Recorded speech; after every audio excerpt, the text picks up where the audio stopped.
Hello, ladies and gentlemen. Today we're talking about on how to be a great leader. When people follow a leader, they're not following the job title, the resume, or even the brilliance of a strategy. They're following belief. They're following a reason. They're following a why. Every great leader speaker begins not with facts, figures, or even grand visions, but with purpose. It is the why that sets everything in motion. It is the why that captures the soul of an audience long before the logic does. Because the truth is, people don't buy into what you do, they buy into why you do it. Now think about it. The most memorable speeches, the ones that linger long after the words fade, don't just tell you what the leader believes, they help you believe it too. That's the power of speaking from purpose. That's the power of starting with why. When a speaker opens with their what they've built, what they've achieved, what they're planning, the audience listens with polite interest. But when they open with their why they care, why it matters, why they refuse to quit, the audience leans in with emotional investment. They feel the heartbeat behind the message. And that heartbeat is what moves them. The why is not about making a pitch, it's about offering meaning. When you share your why, you're not trying to impress. You're trying to align. You're offering others something to believe in, something to build around, something to join. And people are not looking for leaders who have all the answers. They're looking for leaders who have a reason to keep searching for better ones. A leader speaker grounded in purpose becomes magnetic not because they demand attention, but because their authenticity commands it. The audience senses when someone is speaking from truth rather than performance. There's a noticeable difference between a message crafted to sell and a message crafted to serve. One is manipulation. The other is inspiration. You don't need to be the most articulate person in the room. You need to be the most honest, the most rooted, the most committed to a cause bigger than yourself. When you lead with why, you create an invisible thread that connects you to every soul listening. It doesn't matter where they're from, what role they hold, or how much they agree with your method. If they resonate with your why, they will walk with you. And your why isn't found in a brainstorming session or a marketing deck. It's found in your story, in your scars, in the things that have broken you and built you, the early mornings you kept going, the failures you learned from, the quiet decisions you made when no one was watching. That's where your real voice is hiding. When you speak as a leader, bring your audience into that space. Invite them into the struggle, the hope, the conviction, not just what you believe, but why you came to believe it. Let them feel your clarity, not just hear your confidence. And yes, beginning with why requires vulnerability. It asks you to stand up not as a polished brand, but as a passionate human. But that's the whole point. People don't want perfection. They want sincerity. They want to see someone who means what they say and lives what they speak. Because the why gives direction not only to your message, but to the actions that follow it. It becomes the filter for your decisions, the fuel for your courage, the compass when things become uncertain. In a world of noise, your why becomes the signal, the clarity, the core. Every time you speak, you have two choices. You can speak to inform, or you can speak to transform. You can share facts, or you can share fire. That fire is your why. And it's the one thing that when lit can ignite the people around you into something far greater than applause. Commitment. There's a fundamental difference between someone who takes the stage to be admired and someone who takes the stage to be of service.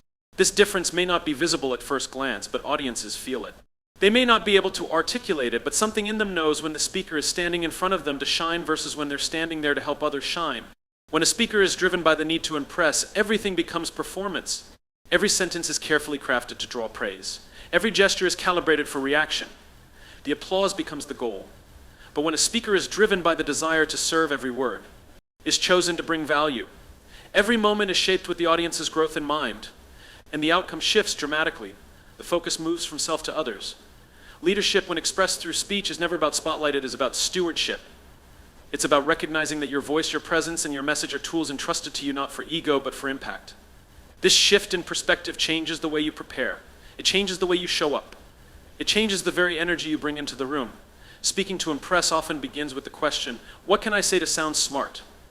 Speaking to serve begins with the question, what do they need to hear right now? And the answers to those two questions lead down very different roads. When your mission is to impress, your content might be intelligent, your language might be elevated, and your delivery might be polished, but your connection with the audience is shallow. Because the truth is, people don't remember how smart you sounded, they remember how deeply you understood them. They remember how your words met them in their moment, how you gave voice to the thoughts they hadn't dared speak out loud. Service-oriented speaking demands humility. It's the humility to admit that this moment is not about you. It's the humility to step aside and let the message be the hero, not the messenger. And that humility becomes your greatest strength. Because the audience doesn't need a savior on stage, they need a guide. Someone who's been where they are, someone who cares enough to walk with them, not stand above them. Great leader speakers study their audience not to manipulate them, but to empathize with them. They prepare not just content, but context. They ask, what are these people facing? What are they hoping for? What are they afraid of? And then they speak into those needs not from a pedestal, but from shared experience. And here's the paradox. The more you try to impress, the more distant you become. But the more you focus on serving, the more powerfully you resonate, because people don't connect with perfection. They connect with purpose. They connect with authenticity. They connect with someone who clearly didn't show up for validation, but for contribution. Service-based speaking also requires listening not just before the speech, but during it, paying attention to the audience's body language, their reactions, their energy, adjusting your tone, your pace, your message in real time based on what they need, not what you rehearsed. This kind of leadership is agile, responsive, and human. It's not about control. It's about care. Serving through speech means telling the truth, even when it's hard. It means offering insight, even when it's uncomfortable. It means giving your audience not just what they want to hear, but what they need to hear. Because leadership is not about pleasing people, it's about elevating them. And that kind of elevation cannot come from shallow ambition. It only comes from deep intention. When you speak to serve, you hold your words to a higher standard. You ask more of your message. You measure your success not by the volume of applause, but by the depth of transformation. And that quiet, often invisible difference is what separates a speaker who is heard from a speaker who is followed. A true leader does not lead with authority alone, they lead with presence. And within that presence, perhaps the most powerful gift they offer is a sense of safety.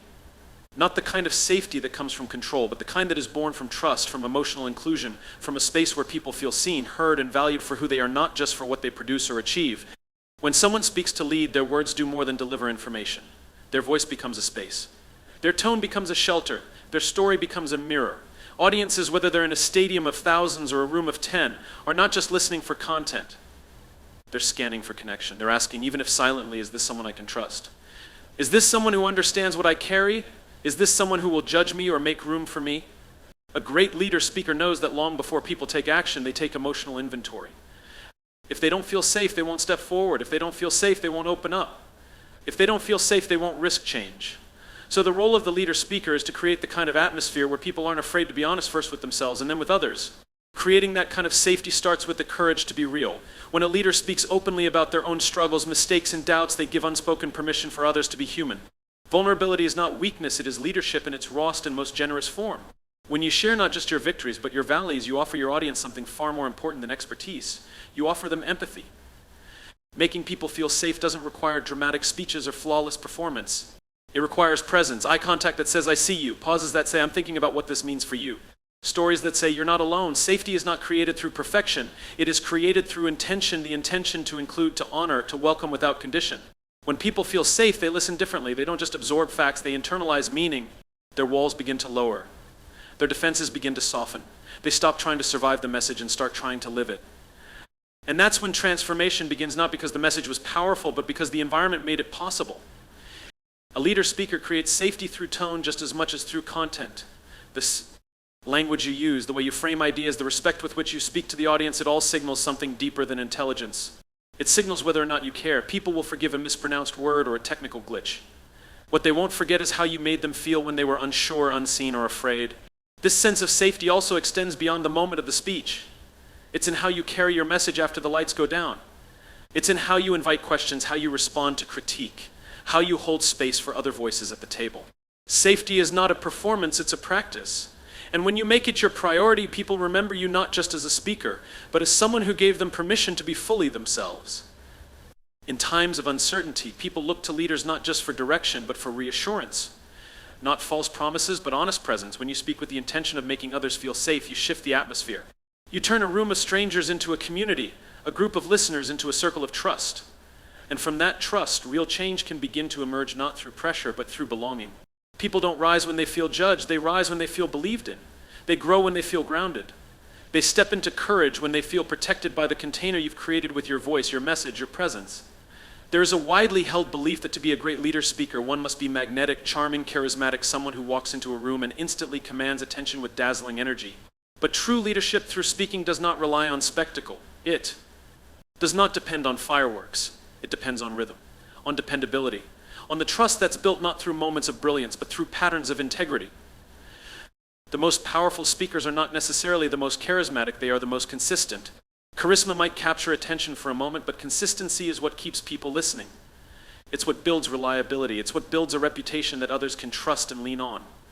When someone speaks with consistency, they become a voice that people return to again and again, not because it's flashy, but because it's clear, grounded, and aligned with something real.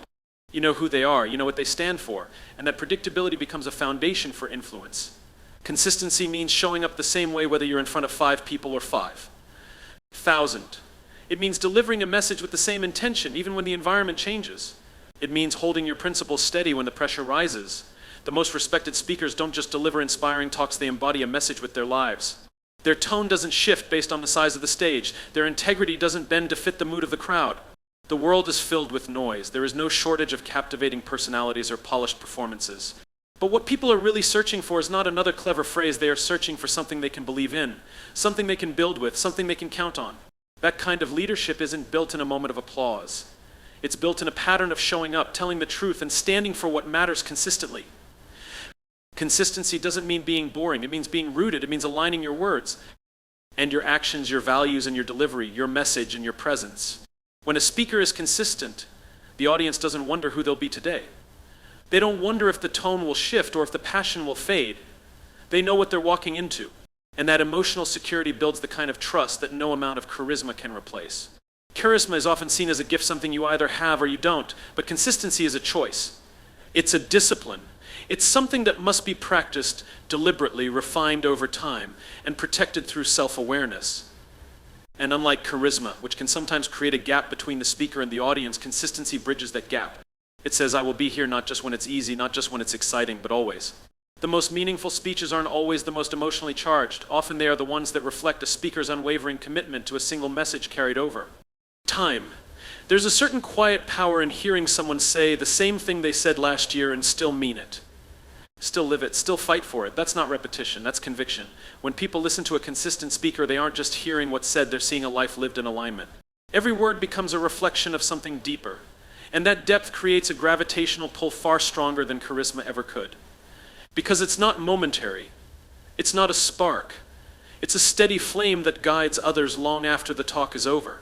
To speak with consistency also means knowing your values deeply enough that you don't drift with trends.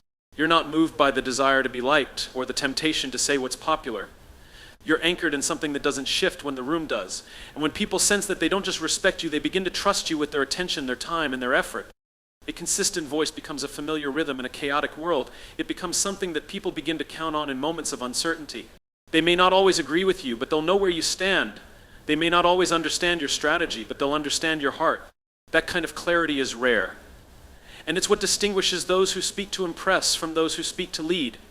Every leader reaches a moment where the easiest thing to do is to remain silent, to nod politely, to soften the message, to retreat into comfort. But true leadership begins the moment you choose courage over convenience. The moment you decide that telling the truth is more important than being liked. The moment you speak not just to be heard, but to be honest, even when it's uncomfortable, even when it's unpopular, even when it costs you something. Leadership is not about echoing what others want to hear. It is about voicing what others need to hear, especially when no one else will say it. That kind of speaking requires far more than skill. It demands bravery, because truth is rarely neutral. It challenges, it disrupts, it pierces through illusion. And people do not always applaud the truth when it first arrives. But over time, they respect the one who had the strength to speak it. There's a kind of silence that masquerades as wisdom. It sounds like diplomacy, restraint, professionalism, but sometimes silence is just fear wearing a disguise. The fear of offending, the fear of losing favor, the fear of getting it wrong. And while discernment is essential and timing is a responsibility, too many voices are muted not out of discernment but out of doubt. A true leader learns to discern the difference between silence rooted in wisdom and silence rooted in avoidance. To speak the truth as a leader is not about being harsh or loud, it's about being clear. Truth isn't weaponized when it comes from love, it becomes healing, it becomes a mirror. It becomes a light. The tone matters, the intent matters, but sugarcoating difficult realities does not serve those you lead. It only delays their growth. Speaking truth with courage means respecting your audience enough to be real with them. And it's not just about speaking truth to others. It starts with the courage to speak truth to yourself. To name what isn't working, to confront your own contradictions, to call out your own complacency. A leader cannot lead others into greater awareness if they are avoiding their own. And when you've done the internal work of facing your own truth, it shows. Your words carry the weight of self-awareness, not just information. People don't need perfection in a speaker. They need honesty. They need someone who will say the hard things not to shame, but to awaken. not to lecture but to challenge, not to divide but to clarify. Truth doesn't push people away, it pushes pretense away. And in that clearing, something authentic can finally begin to grow. When a leader speaks with courage, others find their courage too. There is a chain reaction that happens when someone is willing to say what's real. It gives permission to others to stop pretending, to ask better questions, to have harder conversations. The truth, when spoken with conviction and care, doesn't break relationships, it deepens them.